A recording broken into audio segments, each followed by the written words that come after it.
And here is Transformers War for Cybertron Trilogy Kingdom Deluxe Class Waspinator out of packaging.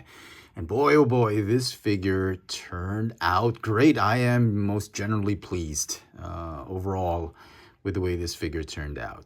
Waspinator terrorized! Okay, let me get him off the stand. Obviously, he doesn't come with a stand. It's one of my stands that I use. And boy, look how great the figure came out. It's bordering on, it has a lot of colors that are toy accurate and a lot of colors that are show accurate. The chest at least is pretty much show accurate as well as toy accurate. So pretty cool. I like that. I mean, despite the figure turning out great, it is not without flaws. He comes with his tail gun, which is, I thought, was such a lazy design by Hasbro. I mean, they could have easily remolded this so that the gun would I don't know, would pop out or slide out or something like that, but they had him holding his tail. Nevertheless, it's still okay. I still like how it turned out. You can clearly see he's got a ton of kibble for the insect legs. This is probably the most inaccurate part of the figure, the insect legs on his feet. You will recall that in the Beast Wars cartoons, he did not have the insect legs on his feet. And even in the original Beast Wars toy, the legs were actually positioned right here. There were 2 insect legs on each forearm. Now he's got 6 legs. Each robot leg has 2 of the insect legs. It's okay. It just ruins the silhouette of the figure by a little bit, but not so much of a deal breaker. Now, a lot of the promo pictures I've seen, or at least some of the in-hand photos, they have the legs upright like that, much like how the IDW Waspinator transformed. The promo pictures of Waspinator, at least in the teaser image, has the legs down. So that's what we're going to do.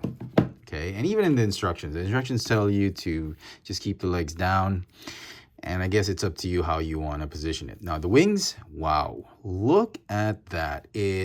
I thought it would be like those flimsy wings from Marvel Legends, but no, it's made of very stiff, hard plastic, not the soft PVC translucent plastic. It's stiff, hard, and it's been sculpted great. You get a lot of the veins going on right there for the wings. The purple color turned out great. Very, very pleased with it.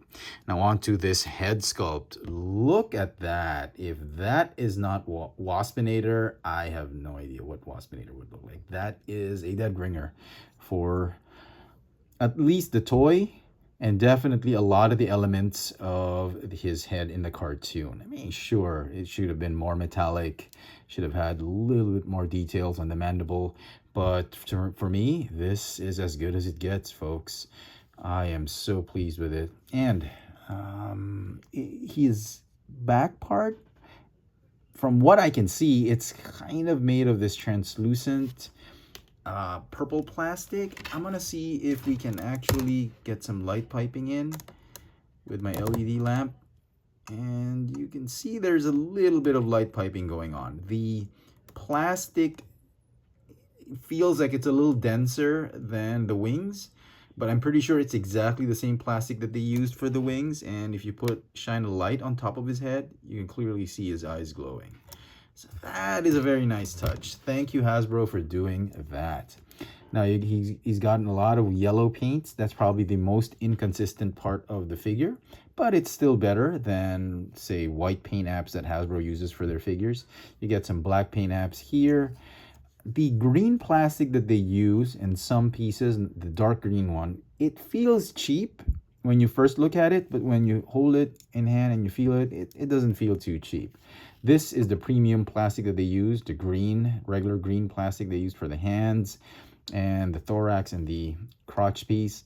That feels pretty good. The yellow plastic looks okay. So overall, the brown plastic, pretty good. Overall, I'm just generally pleased with this figure, despite some inconsistent or inaccuracy to the aesthetic, to how Waspinator looked like on the show and in the toy.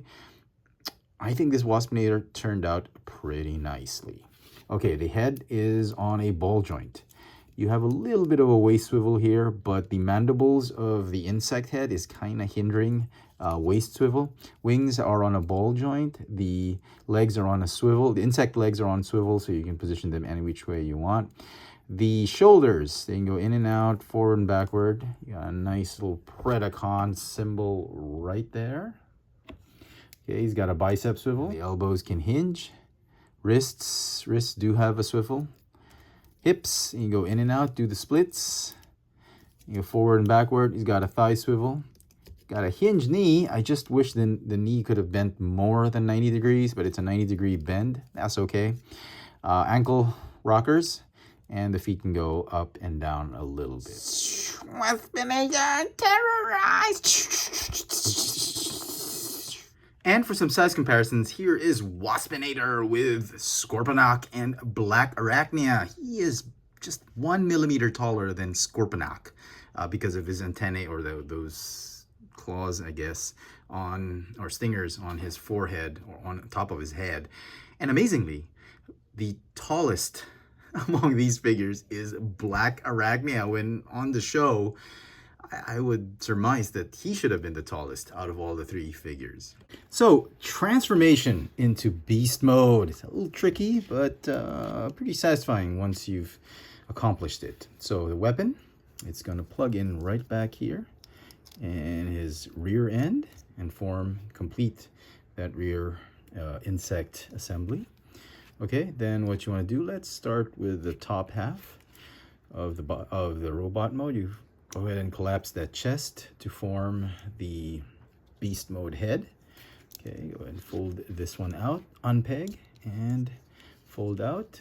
Plug that head back in, the robot head back onto the body, and hide it. And then there's that small peg that's going to tab into that teeny tiny peg hole right there.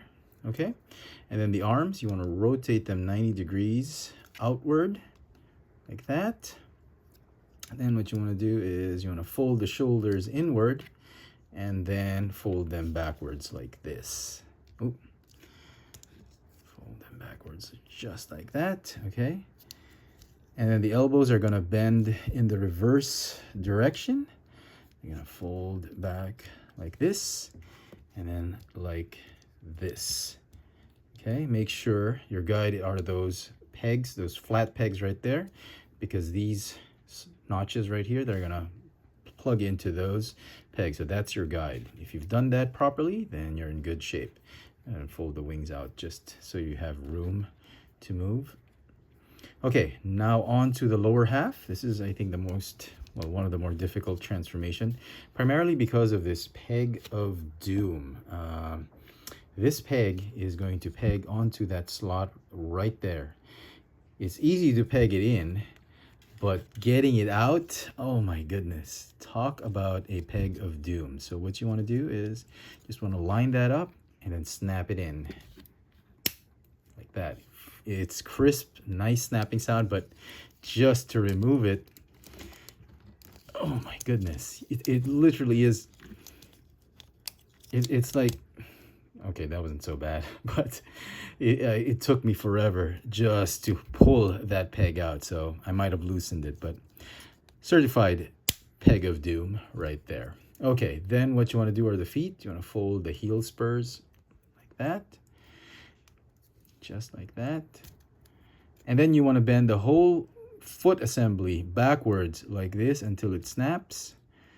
And that's about 45 degrees from here. So fold it up till it snaps like that. Go ahead and tab them together. Fold the thighs like this. Okay, and then they're gonna stay like that. And then this whole rear assembly, I'm just gonna fold up like that. And like I mentioned earlier, those notches right there are gonna slot onto those pegs, those flat pegs from the arms. So just like that. Come on. Okay. And it's just a matter of straightening the insect legs like that. And there you go. There is Waspinator in his insect mode or beast mode. And at this angle,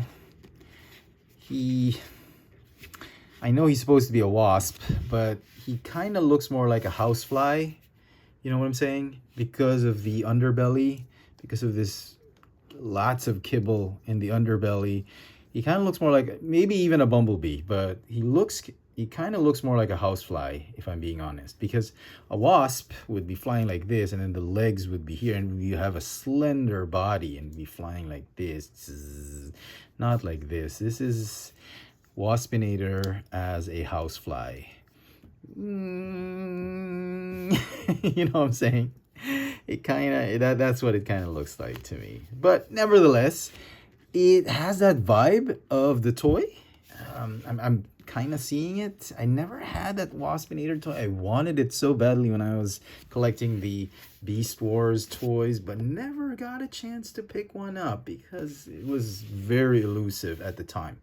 So yeah, a very, very good rendition of Waspinator in his beast mode. You can obviously close the mandibles like that. That's an ugly looking face, but it is Waspinator. And so some final thoughts on this new Kingdom Waspinator figure. I think it's a very strong effort on the part of Hasbro and Takara Tomy to actually bring us a figure that has some inspiration from the toy and at the same time some bit or a lot of show accuracy. Admittedly, there are problems in terms of the kibble in robot mode for the insect legs, as well as the underbelly of the insect or beast mode. But nevertheless, I think the figure was definitely well done. This figure is going to get a 9 out of 10. Very solid, very strong effort on the part of Hasbro and Takara Tomy to bring us one of the more popular Beast Wars character in toy form. Let me know in the comment section what you think of this figure. Hit that notification bell so you never miss out on any of my latest video reviews. If it's your first time here, please subscribe. Thanks for watching.